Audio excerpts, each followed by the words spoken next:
गांधी इतना बड़ा हो गया? पोरसवदा नारायण जेव्हा सावरकरांना अतिशय उत्साहाने हे सांगतो की आता प्रत्यक्ष गांधी त्यांच्या सुटकेसाठी प्रयत्न करणार आहेत आणि गांधींचा शब्द ब्रिटिशही सहजी टाळू शकणार नाही, तेव्हा गजाआडचे सावरकर त्यांच्या स्वाभाविक वृत्तीला अनुसरून अतिशय निर्विकारपणे हे वाक्य म्हणतात.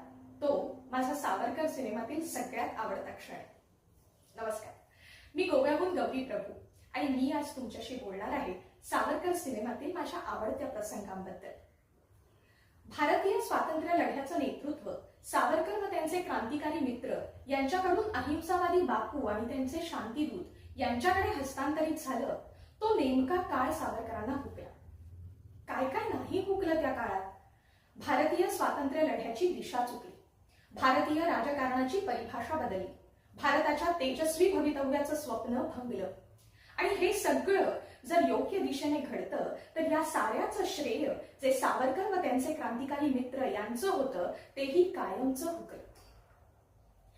यावेळेपासूनच क्रांतिकाऱ्यांना नवीन बिरुदं मिळाली. त्या काळच्या प्रथितयश वृत्तपत्रातनं ती भारतभर पसरवली गेली, जनमानसावर बिंबवली गेली. कावर्ड, ट्रेटर, फॅड, गद्दार. तेव्हापासून सावरकरांच्या भाळी मानभंग लिहिला गेला तो कायमचाच. पण स्वजन्मभूमीपासून लांब तिथे अंदमानात उडत असलेल्या सावरकरांना हे सगळं घडतंय याची पुसटशीही कल्पना नाही.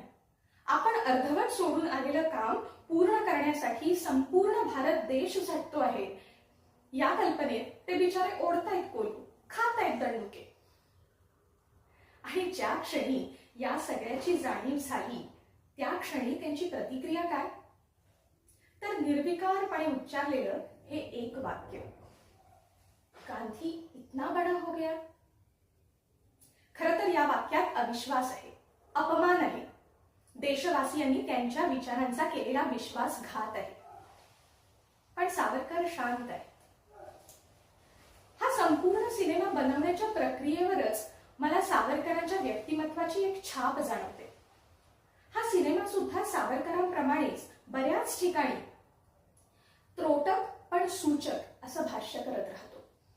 वरवर साधं वाटणाऱ्या या भाष्यामध्ये अनेक प्रश्नांची उत्तरं, अनेक अस्वस्थ अनुत्तरित प्रश्न, भावनांचे कढ ऐकू येतात, ऐकू येतच राहतात. आणि असंच ऐकू येतं सावरकरांचं माफीपत्र, द मर्सी पिटिशन.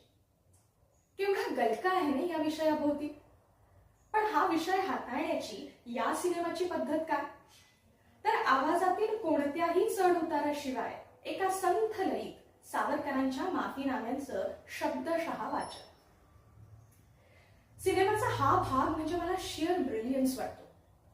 सुरुवातच होते ती वरवर औपचारिक वाटणाऱ्या पण खरं तर खूप उपरोधात्मक अशा संबोधनातून. Dear sir. सुरकुतलेल्या काळवंडलेल्या ओठातून कित्येक वर्ष निगा न राखल्यामुळे कळकट्ट झालेले दात विचकत काहीसे मिश्किल हसत सावरकर लिहितात, डिअर सर. सतत अर्धपोटी राहिल्याने खंगलेला एक जीर्ण शीर्ण कळकट्ट कैदी, कडक इस्त्रीतील युनिफॉर्म मध्ये असलेल्या, अल्पोपहार म्हणून सुद्धा महागडे केक खाणाऱ्या चकचकीत तुकतुकीत ब्रिटिश अधिकाऱ्याला काय संबोधतो? तर डिअर सर. समजून घ्यायचंच असेल तर यापुढील प्रत्येक शब्दामध्ये व्यक्त होत जाणारा उपरोध, माफीनाम्यातील प्रत्येक शब्दाचा वास्तवाशी असणारा विरोधाभास स्पष्ट होत जातो. मनाला चटका लावणारा, विमनस्क करणारा, खजील करणारा विरोधाभास. पण समजून घ्यायचंच नसेल तर ते आहेत माफीनाम्यातील शब्द, फक्त शब्द. एका सिव्हिलाइज्ड सुसंस्कृत प्रशासनाने राजकीय कैद्यांना कसं वागवलं असतं याची आठवण सावरकर स्वतःला जगातील सगळ्यात सुसंस्कृत समाज समजणाऱ्या इंग्रजांना करवून देतात तेव्हा पडद्यावर दिसत असतात त्या सभ्य सुसंस्कृत प्रशासनाच्या पाशवी अत्याचाराच्या खुणा. दंडुके खात कोलू ओढणारे कैदी, सोलपटलेल्या रक्तबंबाळ हातांनी काठ्या कुटणारे कैदी.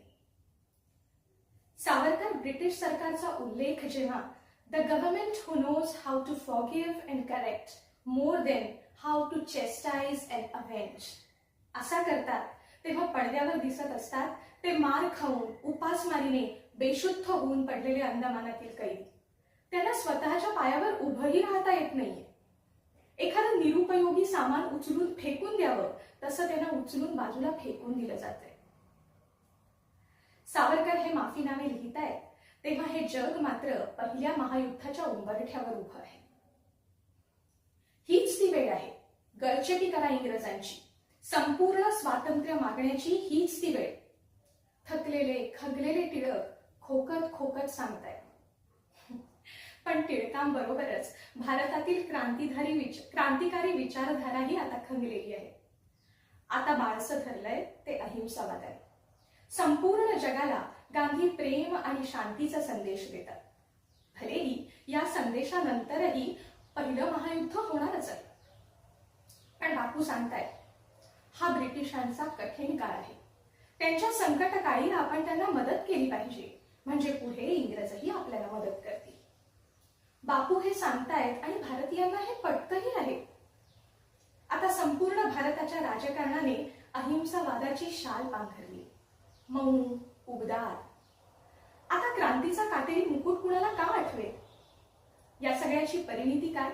तर पडद्यावर दिसते ती इंग्रजांसाठी भारतीयांच्या भूमीत आयोजित केलेली शानदार पार्टी. भारतीयांचा वापर करून त्यांच्या देशाने महायुद्धात मिळवलेल्या विजयाबद्दल. आणि कळस म्हणजे या पार्टीमध्ये इंग्रजी साहेबांची सरबराही करण्यात मग्न आहे ती गुलाम मनोवृत्तीची भारताची भावी पिढी. या पार्टीमध्ये वेटर म्हणून काम करणारा एक भारतीय मुलगा साहेबांना चहाचा ट्रे घेऊन जाताना क्षणभर आरशासमोर थांबतो आणि आपली टोपी चाचपून पाहतो. आपण साहेबांना दिसायला हवे आहोत तसेच दिसतो आहोत ना याची खातरजमा करून घेतो आणि मग लगबगीने चहाचा ट्रे घेऊन जातो. आणि त्याच वेळी ऐकू येतात सावरकरांच्या माफीनाम्यातील शेवटचे शब्द. My conversion to constitutional lines will bring back all those misled young men in India and abroad who were looking up to me as their inspiration. काटा येतो अंगावर. किती पद्धतशीरपणे भारताच्या तरुण पिढीला सावरकरांच्या विचारधारेपासून तोडलं गेलं याची जाणीव करून घेऊन चटका लावून सावरकरांच्या माफीनाम्याचं वाचन संपतं.